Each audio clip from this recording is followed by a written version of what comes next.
TV Harian Nasional adalah media yang mengangkat dan menyajikan perkembangan seputar politik dan hukum, ekonomi, pariwisata, pendidikan dan budaya, serta pertanian dan perkebunan. Bahwa berdasarkan fakta-fakta hukum yang terungkap di muka persidangan sebagaimana telah diuraikan sebelumnya, terbukti bahwa surat penjelasan benar dikeluarkan oleh instansi yang berwenang, yaitu Kementerian Perdagangan, dan mengikuti seluruh proses dan aturan yang berlaku dalam bidang kepabeanan dengan membayar tarif sesuai dengan buku tarif kepabeanan Indonesia atau BTKI. Bahwa apabila mengacu pada Peraturan Menteri Keuangan Republik Indonesia Nomor Per 65 PMK 4 2007, PPJK adalah badan usaha yang melakukan kegiatan serta pengurusan akan pemenuhan kewajiban pabean untuk dan atas kuasa importir maupun eksportir.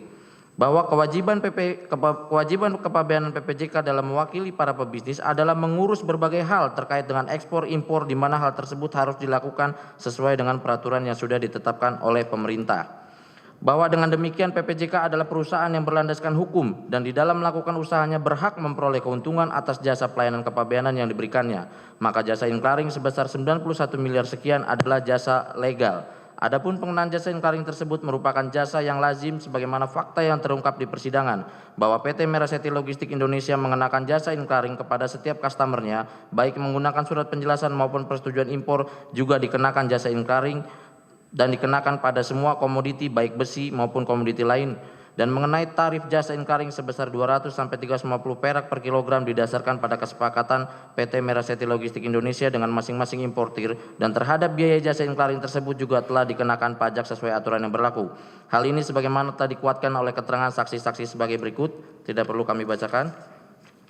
Kemudian, bahwa berdasarkan hal-hal tersebut di atas, maka dalil jaksa penuntut umum dalam surat tuntutannya mengenai keuntungan jasa inclaring sebesar 91 miliar sekian merupakan keuntungan yang ilegal, tidak berdasar dan keliru, sehingga unsur memperkaya diri sendiri, orang lain atau korporasi sebagaimana dimaksud pada pasal 2 ayat 1 Undang-Undang Tipikor tidak terpenuhi, karena segala keuntungan yang diperoleh PT Meraseti Logistik Indonesia maupun ke-6 importir merupakan keuntungan yang sah dan berhak untuk diterima sebagai pelaku usaha. Bahwa berdasarkan seluruh uraian-uraian tersebut, maka unsur secara melawan hukum melakukan perbuatan memperkaya diri sendiri atau orang lain atau suatu korporasi tidak terbukti secara sah dan meyakinkan. Kemudian yang keempat, tentang unsur merugikan keuangan negara atau perekonomian negara. Bahwa ketentuan legislasi pasal 2 dan pasal 3 Undang-Undang Nomor 31 Tahun 99 Junto Undang-Undang Nomor 20 Tahun 2021 mencantumkan kata dapat merugikan keuangan negara atau perekonomian negara. Akan tetapi pasca putusan Mahkamah Konstitusi nomor 25 PUU strip 2016 tanggal 25 Januari 2017, kata dapat dinyatakan telah bertentangan dengan Undang-Undang Dasar Republik Indonesia tahun 1945 dan tidak mempunyai kekuatan hukum mengikat. Bahwa definisi kerugian keuangan negara telah dijelaskan pada pasal 1 angka 22 Undang-Undang Nomor 1 tahun 2004 tentang perbankan negara, yakni yang dimaksud dengan kerugian negara atau daerah adalah kekurangan uang, surat berharga, dan barang yang nyata dan pasti jumlahnya sebagai akibat perbuatan melawan hukum, baik yang disengaja maupun karena kelalaian. Bahwa berdasarkan pendapat ahli hukum pidana Dr. Prija Jatmika SAMS yang telah didengar pendapatnya di muka persidangan, maka untuk memenuhi unsur ini selain jumlah kerugian yang didakwakan harus nyata dan pasti jumlahnya, juga harus ada hubungan sebab akibat atau kausalitas antara perbuatan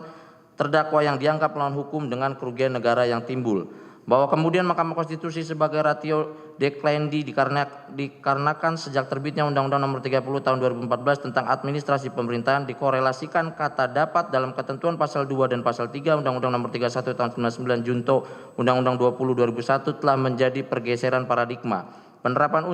unsur merugikan keuangan negara dalam tindak pidana korupsi pada pasal 2 ayat 1 dan pasal 3 unsur merugikan keuangan atau perekonomian negara telah bergeser dengan menitik beratkan pada adanya akibat, tidak lagi hanya pada perbuatan. Oleh karena itu unsur merugikan keuangan negara tidak lagi dipakai sebagai perkiraan atau potensial loss, namun harus dipahami benar-benar sudah terjadi atau nyata atau actual loss untuk dapat diterapkan dalam tindak pidana korupsi. Bahwa norma-norma mengenai kerugian keuangan negara sebagaimana dimaksud pada pasal 1 angka 22 Undang-Undang Perbankan Negara dan putusan Mahkamah Konstitusi 25 sekian 2017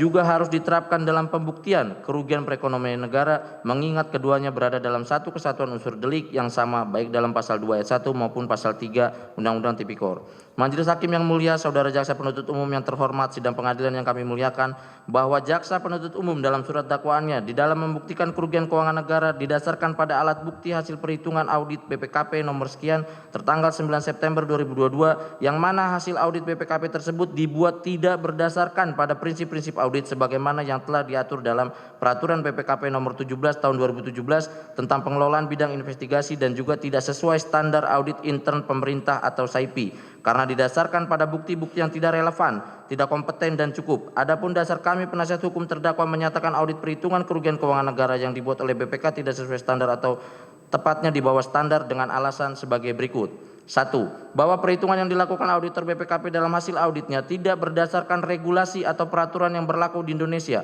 khususnya terkait dengan pengenaan tarif dalam bidang kepabeanan, yaitu PMK nomor 6 2017 dan PMK nomor 26 tahun 2022 mengenai buku tarif kepabeanan Indonesia atau BTKI. Bahwa auditor BPKP dalam melakukan perhitungan total nilai kerugian negara didasarkan pada pendapat ahli metalurgi yang pada pokoknya menyampaikan di muka persidangan bahwa penilaian ahli terhadap besi, baja, baja paduan dan produk turunannya apakah tergolong baja karbon atau baja paduan yang dimintakan oleh penyidik tidak didasarkan pada aturan hukum peraturan Menteri Keuangan, dalam hal ini buku tarif kepabeanan Indonesia sebagai dasar perhitungan bea ataupun penggolongan jenis barang yang telah ditetapkan oleh World Customs Organization atau WTO yang telah diratifikasi, akan tetapi ahli metalurgi tersebut dalam memberikan pendapatnya didasarkan kepada American Iron Steel Institute atau IC dan keahliannya dalam bidang metalurgi. Yang ketiga, bahwa ahli metalurgi secara tegas dalam memberikan pendapatnya mengenai pengklasifikasian baja karbon atau baja paduan tidak berdasarkan HS code yang diatur oleh WCO atau World Customs Organization dan BTKI, karena ahli tidak memiliki keahlian dalam pengetahuan yang cukup mengenai aturan yang diatur dalam BTKI dan World Customs Organization. Yang keempat, bahwa ahli metalurgi secara tegas menyatakan baja karbon yang mengandung boron 0,008 apabila dihubungkan dengan PMK nomor 6 tahun 2017 dan PMK nomor 26 tahun 2022 termasuk klasifikasi baja paduan. Yang kelima, bahwa auditor BPKP dalam membuat laporan audit kerugian keuangan negara tidak memiliki dan tidak meminta bantuan ahli kepabeanan, sehingga dalam membuat kesimpulan di dalam hasil auditnya menjadi keliru karena hanya mengambil alih telaah yang disampaikan penyidik pada saat dilakukan ekspos perkara. Yang keenam, bahwa auditor BPKP secara tegas mengesampingkan keterangan saksi yang berasal dari Bea Cukai yang bernama saksi Mutadi Gali Elham dan